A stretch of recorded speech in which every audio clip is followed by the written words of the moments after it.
You know, every family has an origin story, right? It's that mix of old photos, handed-down tales, and maybe a few legends that tell us how we got here.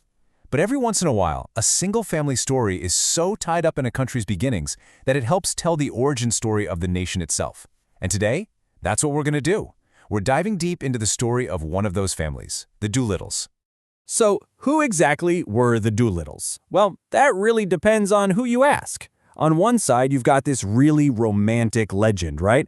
A Norman nobleman named Rudolph de Doletia who supposedly charged into England with William the Conqueror way back in 1066. But then, on the other side, you have the actual paper trail, the documented history, and that points to a guy named John Doolittle, a farmer in England, around 1490. It's a classic showdown. Family legend versus historical record. So, what's the real story here? Are we talking about a long line of nobles stretching back almost 1,000 years, or a family of hardworking farmers and artisans? That's the big question, and that's what we're going to dig into. Let's follow the evidence and just see where it takes us. To find our answer, we have to let go of the legend for a minute and step into the real world of the first Doolittle to come to America, a man named Abraham Doolittle. And his story, well, it doesn't start in some castle in Normandy. It starts in an England that was absolutely churning with change, socially, religiously, and economically. Okay, so this timeline lays out what we actually know for sure. The records trace the family back to John, born around 1490. His grandson Humphrey was what they called a husbandman, basically a respected farmer. And Abraham's own dad, Edward, was a clothier, a key player in the wool trade. So by the time Abraham is baptized in 1620, it's clear his family had deep, documented roots in the English working class. And Kidderminster, the town where Abraham grew up, it was kind of the perfect storm of 17th century life. It was a hub for weavers, so there was work and opportunity, but it was also buzzing with religious arguments and dissent left over from the English Reformation. It was a world filled with both promise and a whole lot of peril. And the peril was very, very real. Just look at this number, 70%. Think about that. Of the 10 children born to Abraham's parents, seven of them, died before they even reached adulthood. It's just a brutal reminder of how tough life was back then and how common it was to lose a child. So you really have to stop and ask yourself this question. When you're facing that kind of hardship, when your country is boiling over with religious and political tension, what on earth would make you risk everything? A dangerous, long ocean voyage to a place you've never seen? For Abraham Doolittle, the answer was the hope for something better. And he was definitely not alone in thinking that. Abraham's journey was part of one of the biggest movements in early American history, the Puritan Great Migration. So what was this Great Migration anyway?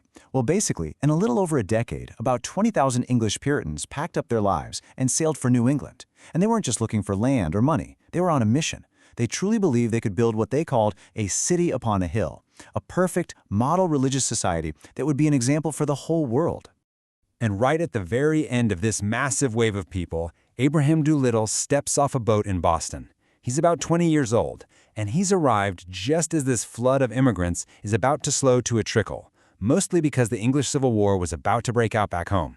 He literally made it just in the nick of time. Once he's in America, Abraham doesn't just get by, he absolutely thrives. He very quickly goes from being this young immigrant with basically nothing to being one of the foundational pillars of his new community in the New Haven colony. I mean, just look at how fast this happens. It's incredible. In 1643, he gets his first piece of land. Just 1 year later, in 1644, he takes the oath of fidelity, making him an official member of the colony. And in that same year, they elect him sheriff, which was basically the chief executive officer of the entire county, from brand new arrival to the top lawman in about a year. That's just a remarkable rise. And his job description just kept getting longer. He wasn't just the sheriff. See, in a small, growing colony like that, you had to wear a lot of different hats, and Abraham wore them all. He worked as a tanner, he served in the militia, he helped settle land disputes. He was the guy who kept the peace.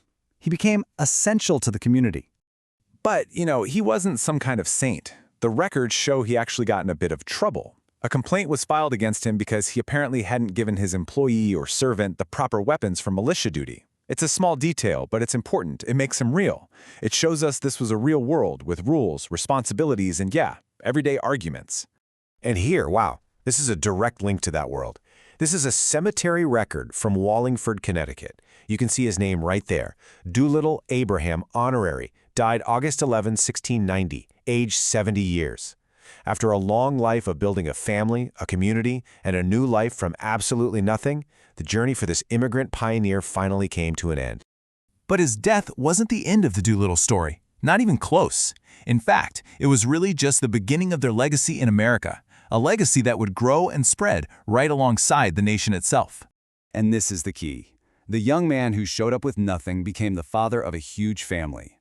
Through his two wives, Joan and Abigail, Abraham had 13 children who survived into adulthood. Think about that. From one single immigrant, a dynasty was born. And as the generations went on, the Doolittle family name got woven right into the American story. They fought in the brutal wars that shaped the colonies and eventually forged a new nation. From King Philip's War in the 1670s all the way to the American Revolution 100 years later. And they didn't just stay in Connecticut. Just take a look at one of Abraham's descendants, a guy named Giles J. Doolittle. The 1790 census has him in the family's original hometown. By 1800, he's pushed west into New York. His journey is like a perfect miniature version of America's own story of westward expansion.